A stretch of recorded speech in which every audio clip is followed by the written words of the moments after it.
Hello everyone and welcome back to my channel. I am so very sorry that I haven't posted in a week. I've been going through some stuff this past week and it was very difficult for me to get back into recording and talk about these cases, so I'm very sorry about that. But I just want to let you guys know that because I really want to hone in on consistency with my channel, especially because I know you guys who are subscribed to me are waiting for these videos Monday, Wednesday, and Friday. So I just really want to be transparent with you guys. So I'm so sorry about that. So what's going to be special about the cases I plan to talk about is that it is a part of a unsolved serial child murders, and I wanted to make a 3-part series on this. So for this particular video I am going to be talking about Carmen Colon, and I wanted to focus in on her because she is the first victim of the alphabet murders, and this case is unsolved. The brutality of it is just so horrific.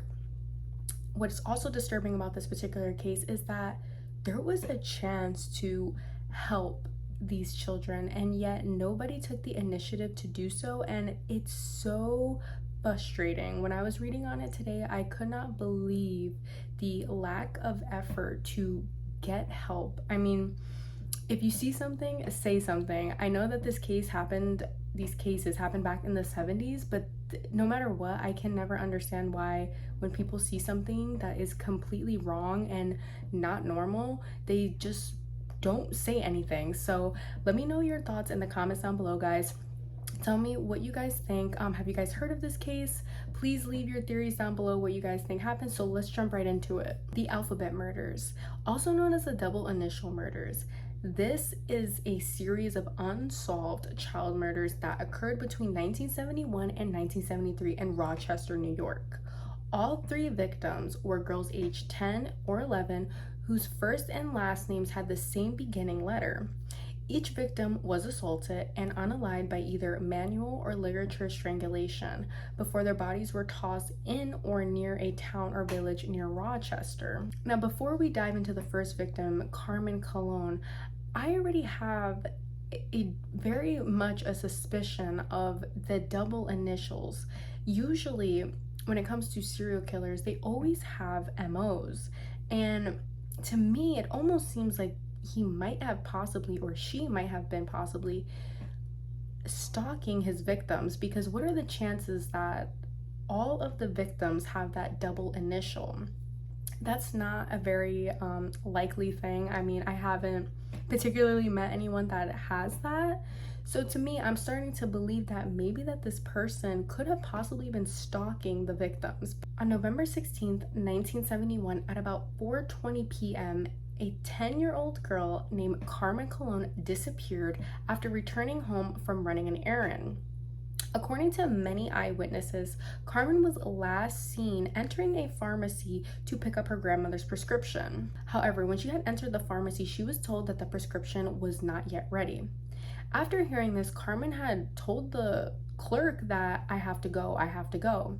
And the reason to why she said this, completely unknown. Nobody knows why she was such in a hurry to leave and as to why she was saying I have to go. Witnesses then saw Carmen enter a car parked close to the pharmacy, and when Carmen did not return, she was obviously reported missing at about 7:50 p.m. Now, what I'm about to tell you next is very disturbing, and it's the part that frustrates me the most. At approximately 50 minutes after Carmen had left the pharmacy, motorists driving along the interstate of 490 observed a child, which is believed to have been Carmen, naked from the waist down, running from a reversing vehicle believed to be a dark-colored Ford Pinto hatchback. Carmen had appeared to be waving her arms frantically and shouting in an attempt to flag down any passing vehicles. One witness even saw Carmen being led back to the vehicle, and yet nobody called the police. Nobody called the police after they saw this young 10-year-old girl running away, waving her arms, and completely nude from the waist down.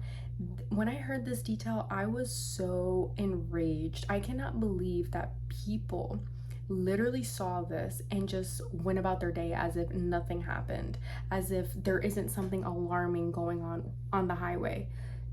Like, I just don't understand. And another thing too, a lot of people say that, oh, it could be a hoax, somebody's trying to lure them.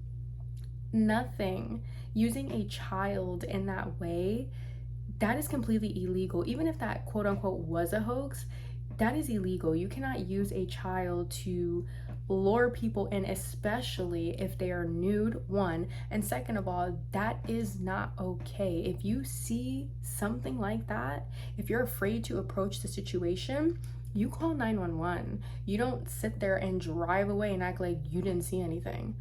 I was completely mind-boggled by this detail in the case and so upset at the fact that Carmen was probably hoping and praying that the people who saw her were going to lend out a hand to her and save her, but instead they turned their back on her. And that is the last moment that she saw before she was brutally murdered.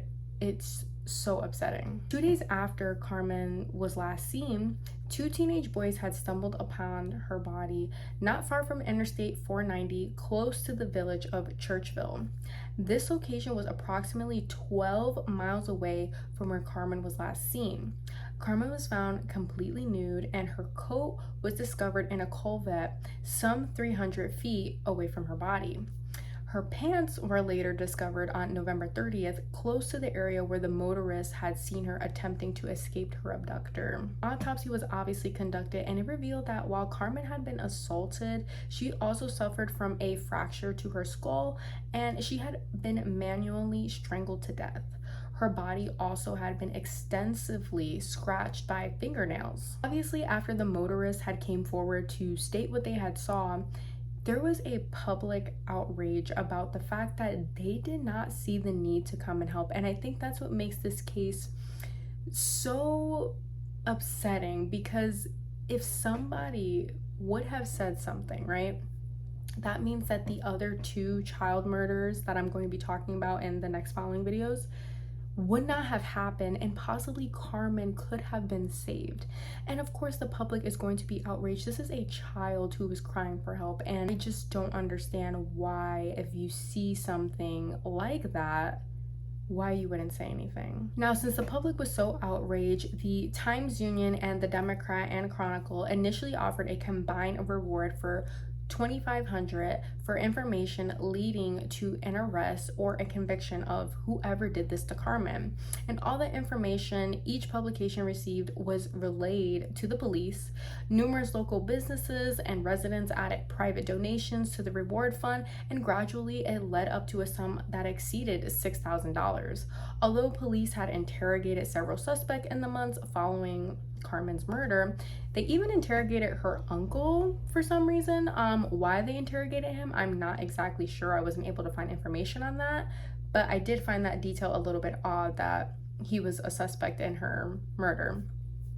But unfortunately, no individual was charged with her murder, and by December 21st, the number of investigators that had initially been assigned to the case on a full-time basis had decreased to just only 3 investigators. So at first, this case was on the top priority for investigators, but since there was just no leads coming in, it ended up going all the way to the bottom, and only 3 investigators were investigating what happened to Carmen. In early 1972, 5 billboards were put on Rochester's expressways stating, "Do you know who killed Carmen?" Although there was a reward that exceeded about $6,000 for any information on Carmen's death, no one came forward with any new information. And of course there were leads, but none of them came up with a suspect, unfortunately, and Carmen's death had just went under the rug. Thank you guys so much for tuning into this. I am so excited to do this series. I wanted to do a little mini series. I think that you guys are going to enjoy it, as well as get a little bit more information. And I just, like I said, I didn't want to just shove all the victims into one video. I wanted to kind of split it apart so you guys can really hone in on each and every victim. So thank you guys so much for tuning in, and I hope you guys enjoy. Leave your thoughts down below and stay tuned for more true crime. Bye guys.